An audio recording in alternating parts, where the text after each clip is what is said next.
Hello students, my name is Sumesh Sharma. I am working in St. Andrews Institute of Technology and Management as an assistant professor in computer science department. Now, this is our next lecture of web series of .NET. In the last lecture we had done with expression, types of expression, operators hierarchy and associativity, and also evaluation of arithmetic expression. I hope you have understood these topics very well. Now, today we will discuss about control structures in C#. Means discuss about decision making statements and looping statements. Okay. Now, let me start with the first topic of today's session is control structure. So what is control structure? Basically, control structure is that which defines the way or flow in which the execution of C# language statement should take place to achieve the required result. In other words, we can say that statement that is used to control the flow of execution in a program is called control structure. It combines instructions into logical unit. Basically, logical unit has one entry point and one exit point. Okay. Now, these are the various control structures in C# and it categorized into three major types. Control structure basically categorized into three major types. The first one is selection statement. It is also called decision making statement or conditional control transfer. The second one is iterative statement, and the third large category is jumping statement. These three major categories further classified into subcategories. So in further slides we are discussing about in details. Now the first type of control structure is decision making statement. Such statement select one set of statements out of two or more sets of statements depending upon the result of some condition. Basically, where we can take decision, where two or more statements are available, two or more options are available. If there is only one statement or one option, there is no decision. You choose that last statement also. But if there is two or more options are available, then that place we can take decision. So such statement select one set of statement out of two or more set of statement depending upon the result of some condition. It is also called conditional control transfer statement or selection statement. Okay. So because these result in transfer of control but in controlled manner, that means depending upon result of some conditions. So conditional control statement, or we can say decision making statement, further classified into subcategories in C#, as given in slide. Simple if statement, if else statement, nested if else statement, else if later statement, and switch statement. Now the first one is simple if statement. The if statement is a powerful decision making statement. It is used to control the flow of execution of statement, and the syntax is if condition or text expression. If is it true, then statement block is executed, otherwise it skip the statement block. Basically the statement block is executed only when the condition is true. In case the condition is false, the compiler skip the lines within the if block or statement block. The condition is always enclosed within a pair of parentheses. The condition statement should not be terminated with semicolon, because semicolon is a terminator, work as a terminator. So the statement following the if statement are normally enclosed in curly braces. The curly braces indicates the scope of each statement. The default scope is one statement, but it is good practice to use curly braces even with a single statement. The statement block may be a single statement or a group of statements. If the condition or text expression is true, the statement block will be executed and then execute rest of the program. If the condition or text expression is false, the statement block will be skipped and rest of the program executes next. Okay. Now if else statement. So this statement is meant to perform one block of statement out of possible two blocks of statement depending on the result of a condition. Syntax: if condition, if true, then statement 1 is executed, else statement 2 is executed. If the given condition is true, then statement block 1 will be executed, otherwise statement 2 will be executed. We can write any number of statement in an if else block. Those statements should be enclosed within curly braces. In case we have only one statement, then the curly braces are optional. If we have more than one statement, then the curly braces are mandatory.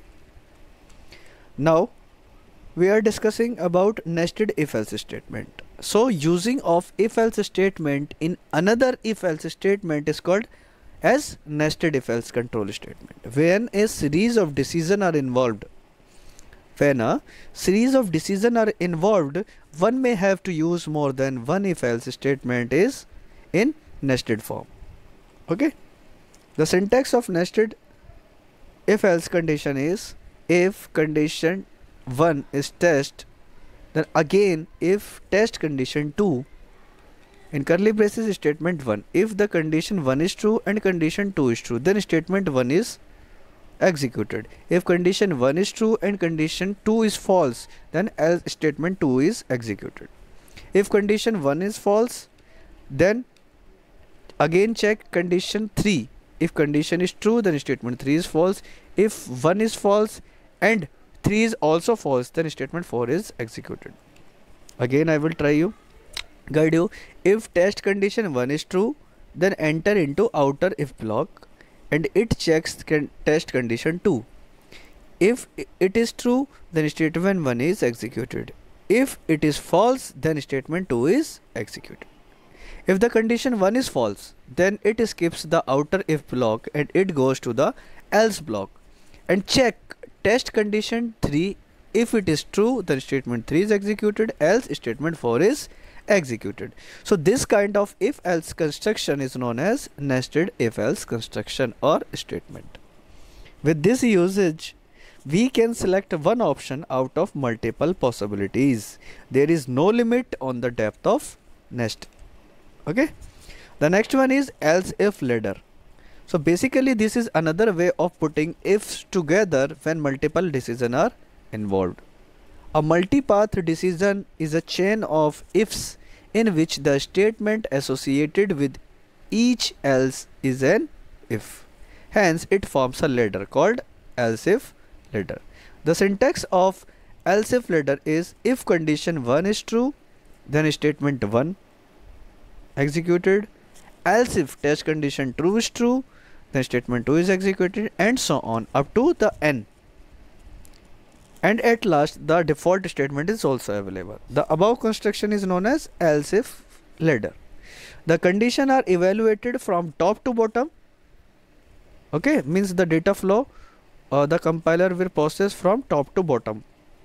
As soon as a true condition is found, the statement associated with it is executed and the control is transferred to the rest of the program, statement X. When all the conditions, means up to the n conditions, becomes false, then the final else containing the default statement will be executed. Okay.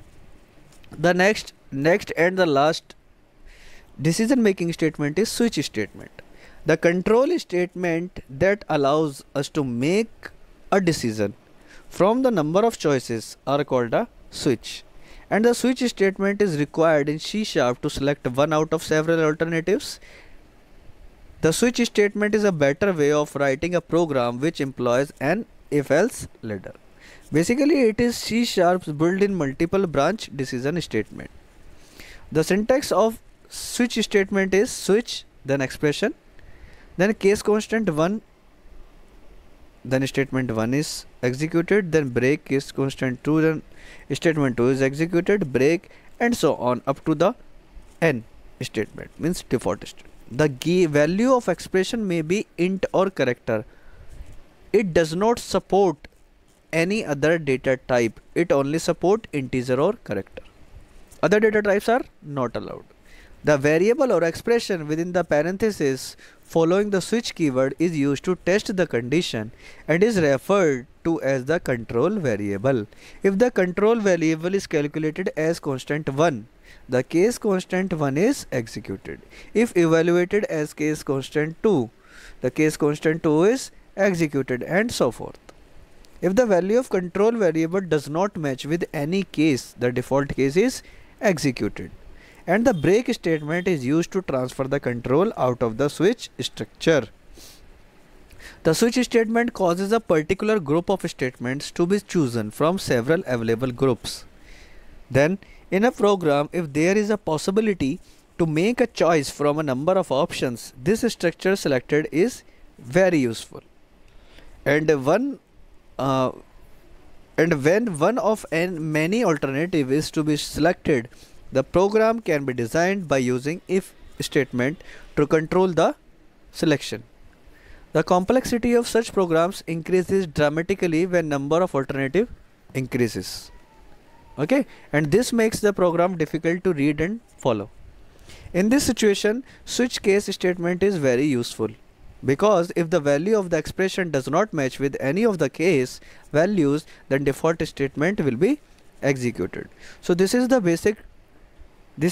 description about the decision making statement, and in which we decision making statement can categorize into 6 types. We already discussed about it. So this is the basic description about the decision making statement. Now let's start second topic, or second type of control structure is jumping statement. So what is jumping statement first of all? So basically jump statements are used to interrupt the normal flow of program. Jump means when we transfer from one point or one place to another. So these statements transfer control unconditionally. It is also called unconditional control transfer. So that means control is transferred without any condition. Unconditional control transfer statement or jumping statement can categorize into 5 subcategories. The first one is go to statement, break statement, continue statement, return statement, and throw statement. Now we will discuss about in detail. So first statement is go to statement. So the go to statement is a jump statement which jumps from one point to another within a function only, not out of function, within a function. So in other words, we can say that the go to statement is used to transfer the control unconditionally from one point to another in the program. Go to breaks the normal sequential execution of the program. The syntax of go to statement is given in the slide. That go to, it is a keyword, and label is the variable name. Then at a label using colon to define the function. So in the given syntax, label is an identifier, okay, or a variable. When the control of program reaches to the go to statement, the control of the program of the will jump to the label and execute the code after it. Although it may not be essential to use the go to statement in a highly structured language like C#, but there may be occasions when the use of go to is necessary. Basically, the go to requires a label in order to identify the place where the branch is to be made. A label is any valid variable name and must be followed by a colon. The label is placed immediately before the statement where the control is to be transferred. The label can be anywhere in the program, either before or after the go to label statement.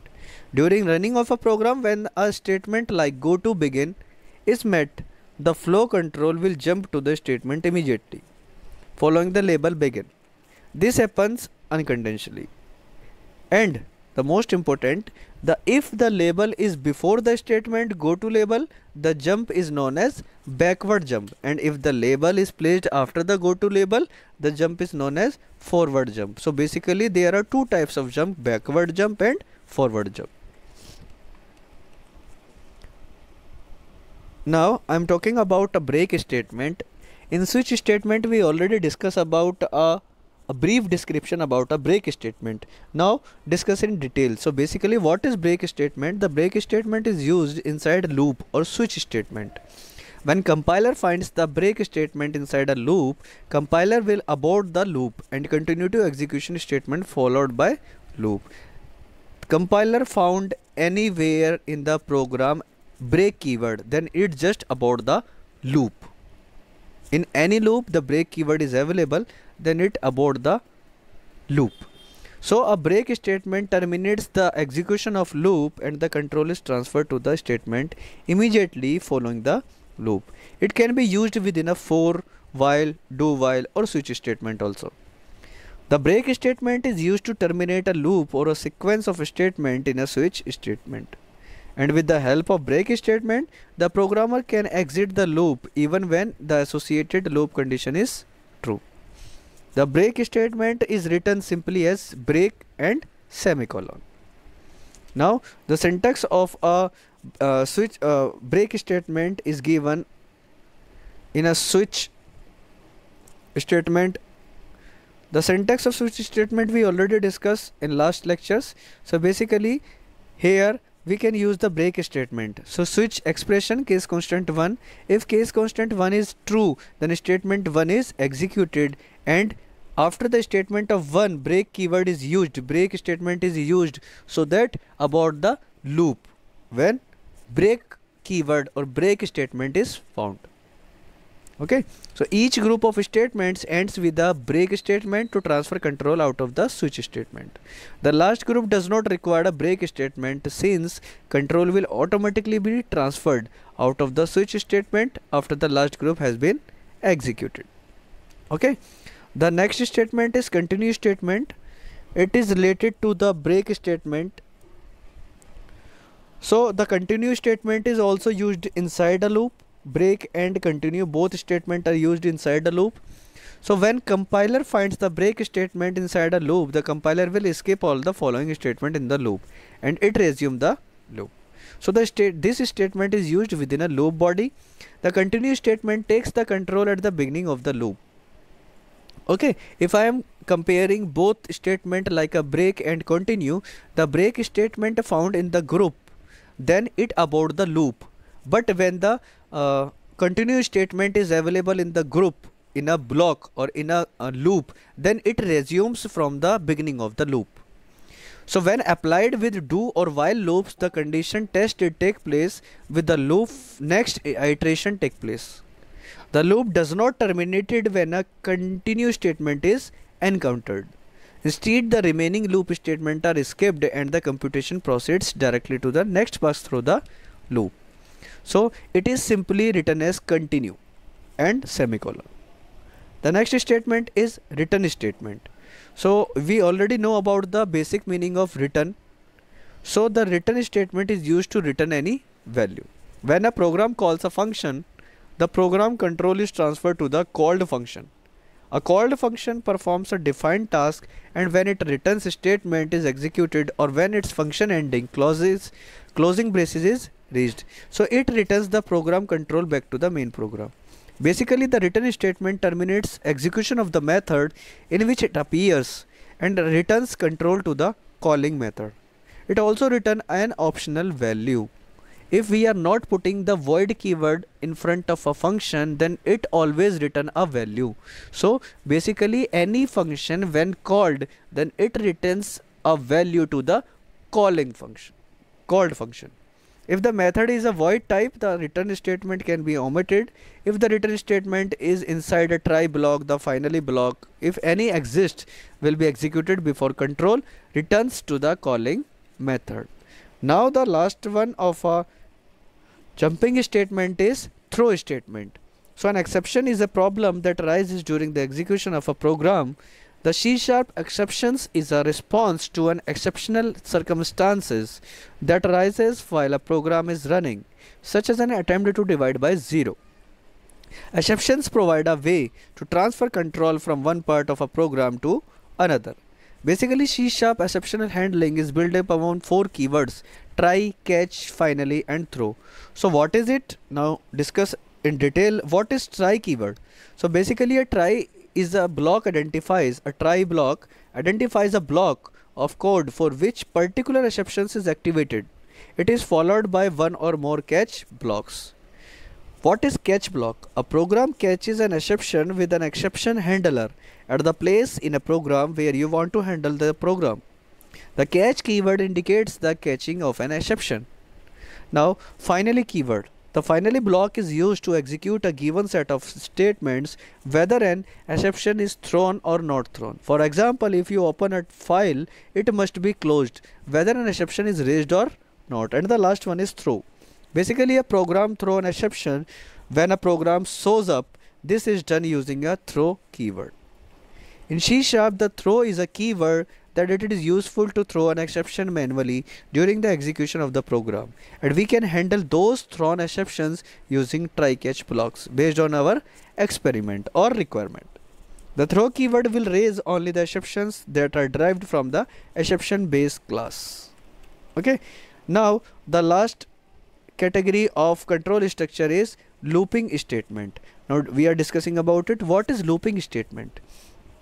Basically, such a statement result in execution of a set of statement for a countable number of times. Set of statement to be repeated is termed as body of loop. It is also called repetitive statement because such of statements to be repeated.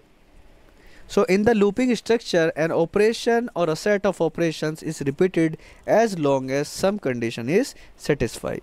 So looping statement are also categorized into 4 subcategory. The first one is while statement, do while statement, for loop and for each loop. Now we will start by while statement. The while statement is an entity controlled loop statement. So what is entity controlled loop statement? In further slides we are discussing. And in this loop, a statement block is executed and repeated depending upon a condition. Basically this condition is evaluated at the beginning of the loop. The loop is repeated as long as the condition remains true. A while loop in C# programming repeatedly executes a target statement as long as the given condition is true. Okay. Now we have a syntax or a flow diagram. Here if in the given diagram the key point to note is that a while loop might not execute at all. When the condition is tested and the result is false, the loop body will be skipped and the first statement after the while loop will be executed. If I'm talking about syntax, so syntax is while is a keyword, then parenthesis, then if the condition is true, the body of the loop is executed. So basically the sequence of operations in a while loop is performed as follow. First, the test the condition, because all statement execution or not execution is depending upon the evolution of the statement. So first of all, test the condition. If the condition is true, then execute the body of the loop and repeat step 1 again and again testing and then execute. If condition is true, then execute. If condition is true, and execute in continuing so on. If the condition is false at any point, so leave the body of the loop and then continue with the statement immediately after the body of the loop. So this is the basic description about the while statement. So now we are discussing about a do while statement. So do while statement is an exit control loop statement. Exit control means, if I'm talking about a while statement, it is an entry looped control statement, because when the loop is started, we are first of all test the condition, and after that if is it true, then execute the condition or body of the loop, otherwise it skip the statement. But it is exit control means first of all it do a statement, execute the statement at least one, then at the time of exit it check the condition. That's why it is called exit control loop statement.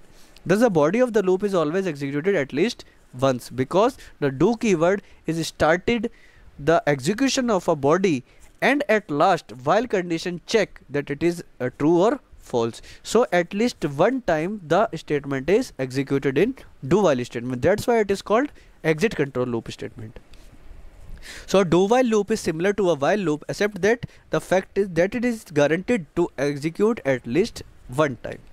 The do while loop in C# checks its condition at the bottom of the loop. You already discussed about it. Okay. Now if I'm talking about the flow chart and syntax of a do while statement.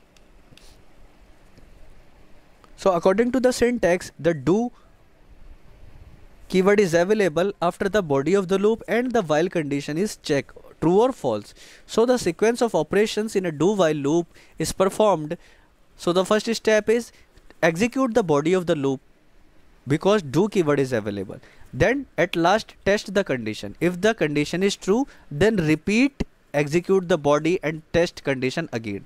So step 1 and 2 again repeat. If the condition is false, leave the loop and continue with the statement immediately after the body of the loop. The third one is for statement.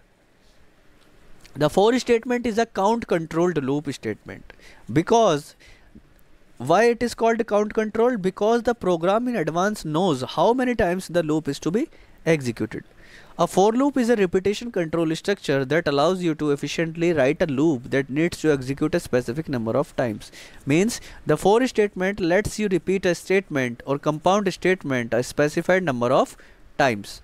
The body of a for statement is executed 0 or more times until an optional condition becomes false. You can use optional expression within the for statement to initialize and change values during the for statement execution. Now we have a syntax and a flowchart of a for statement. Now discusses. According to the syntax, the for is a keyword and in a parenthesis we have three things are available. The first one is initialization. Second one after initialization semicolon is placed, then condition, then semicolon and the increment or decrement. So if I'm talking about the flow of control, the initialization step is executed first and only once.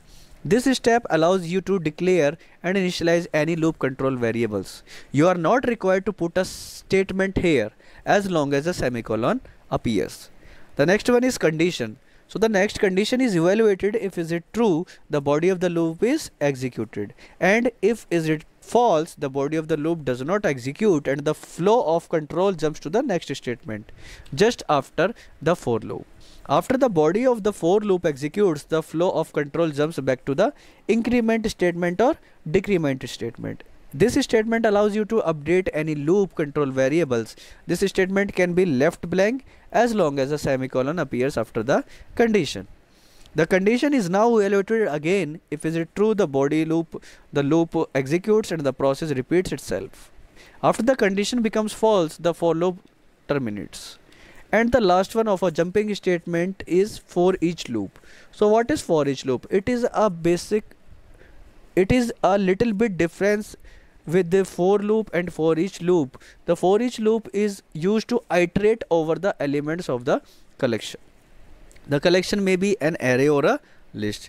It executes for each element present in an array. Basically for each loop is used for an array or list because the array or list is a collection of elements. So it executes for each element present in an array. It is necessary to enclose the statement for each loop in a curly braces instead of declaring and initializing a loop control variable. So you can declare a variable that is the same type as the base type of the array followed by a colon, which is then followed by the array name. In the loop body, you can use the loop variable you created rather than using an indexed array element.